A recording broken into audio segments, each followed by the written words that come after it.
Christus familie. Vandag gaan ons 'n bietjie verder gesels oor die gemeenskap van die heiliges. In ons geloofsbelijdenis bely ons dat is een van ons 12 artikels. Ons glo in die heilige algemene Christelike kerk, die gemeenskap van die heiliges. Ons het gesien dat dit is ook een van die maniere hoe ons God ontmoet. God nooi ons uit om na hom toe te kom en ons doen dit deur die kerk, deur die gemeenskap van die heiliges. Nou dit is nie heeltemal so maklik om hierdie gemeenskap reg te doen nie. Ons is 'n klomp verskillende mense, ons het verskillende opinies, verskillende menings, verskillende persoonlikhede. En tog het ons iets wat ons saambind. Ons word saamgebind deur ons liefde vir Jesus Christus. Jesus het hierdie geweet. Hy het geweet dit gaan moeilik wees. Hy het geweet, hy vra eintlik iets wat amper onmoontlik is vir 'n groep diverse mense reg oor die wêreld om saam te wees, om 'n gemeenskap te wees. En dan bid hy vir ons hiervoor. Ons gaan vandag saam lees uit Johannes 17. Johannes 17 se opskrif is Jesus bid vir sy disippels.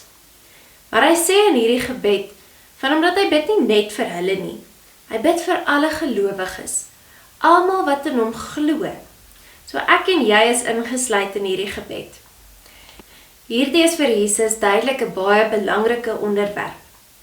Hierdie gebed van hom is vir ons baie spesiaal. Ons weet Jesus het baie gebid. Ons lees in die evangelies kort dat hy het homself afgesonder en hy het iewers gaan sit op sy eie. Hy het weggegaan van mense af. Ons lees 'n paar keer uit vir mense gebid. Maar min gebede is vir ons opgeteken. Hier in Johannes 17 kry ons 'n kyk in sy privaat gebedslewe. Kyk ons, hoe bid Jesus? En wat bid hy? Wat lê vir hom na in die hart? En as hy hierdie gebed bid, dan is dit op die laaste aand wat hy saam met sy disippels is. Hulle het klaar die Pasga maaltyd gehou. En hulle is op pad na Getsemane toe. Hy en die 12 of die 11 disippels stap iewers in die pad. En iewers op pad, nog voordat hulle daar kom, kyk Jesus om hom rond. En hy sien hierdie 11 disippels. Ek dink hy sien vir Matteus, die tollenaar. Iemand wat die res van sy volk verraai het en vir die Romeine gaan werk het. Ek dink hy kyk toe dalk ander kant toe en hy sien vir Simon die Seloot, iemand wat 'n eed afgelê het om ouens soos Matteus te vermoor. Hy sien vir Johannes en Jakobus, daardie tyd nog bekend as die seuns van die donder, seuns met vurige humere. Hy kyk om hom en hy sien hierdie 12 uiteenlopende mense. En hy dink by homself, aarde, hierdie mense het hulp nodig. En dan bid hy hierdie. Ons gaan nou net lees vanaf vers 13. Maar ek wil julle regtig vra, gaan lees die hele hoofstuk. Gaan lees hierdie hele gebed deur. Hierdie ongelooflike spesiale gebed vir my en vir jou. Maar nou kom ek na u toe. En ek sê dit terwyl ek nog in die wêreld is, sodat hulle my blydskap in al sy volheid in hulle kan hê. Ek het u woord aan hulle gegee en die wêreld haat hulle, omdat hulle nie tot die wêreld behoort nie. Ek bid nie dat u hulle uit die wêreld moet wegneem nie, maar dat u hulle van die bose moet bewaar. Hulle behoort nie tot die wêreld nie, net soos ek ook nie tot die wêreld behoort nie. Laat hulle aan u toegewy wees deur die waarheid. U woord is die waarheid. Soos u my na die wêreld toe gestuur het, het ek hulle ook na die wêreld toe gestuur. En terwille van hulle, wy ek my aan u toe, sodat hulle ook deur die waarheid aan u toegewy kan word.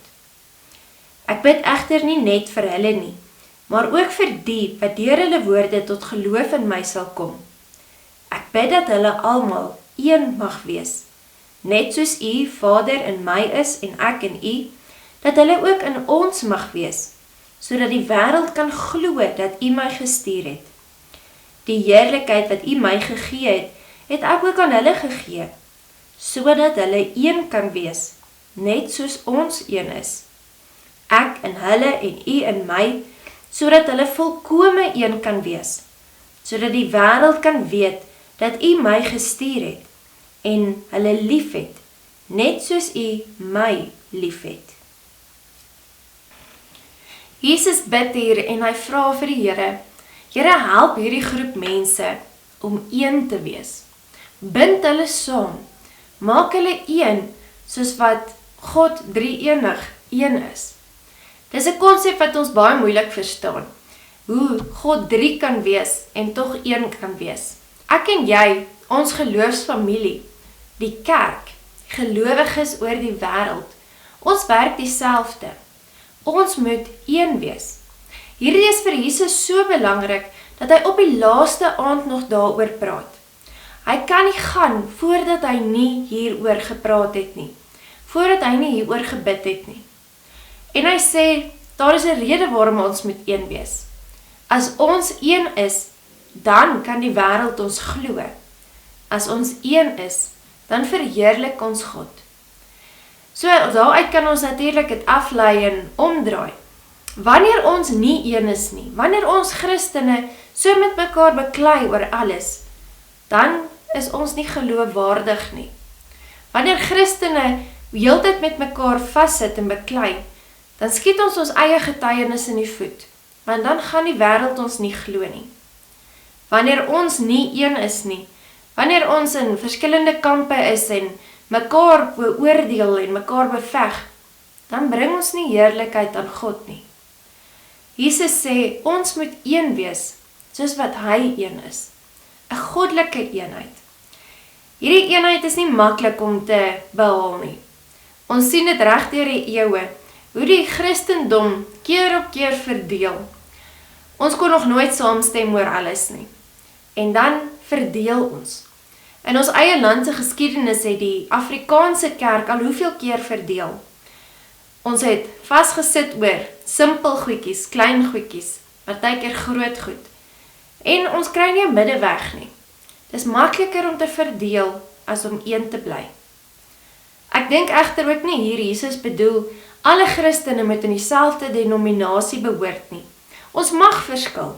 Ons mag dinge anders doen. Ons het verskillende tradisies, verskillende maniere hoe ons goed doen, verskillende spiritualiteitstipes.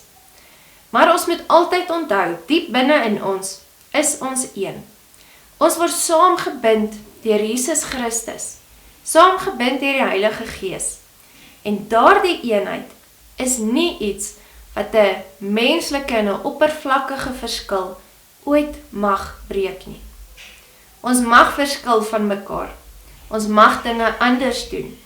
Maar ons mag nooit dat ons verskille ten koste is van ons eenheid nie.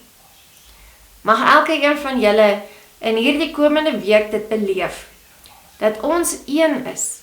Al verskil ons, al lyk ons anders, al doen ons dinge anders, is ons nog steeds in wese, in 'n dieptelike geestelike manier, een. Amen.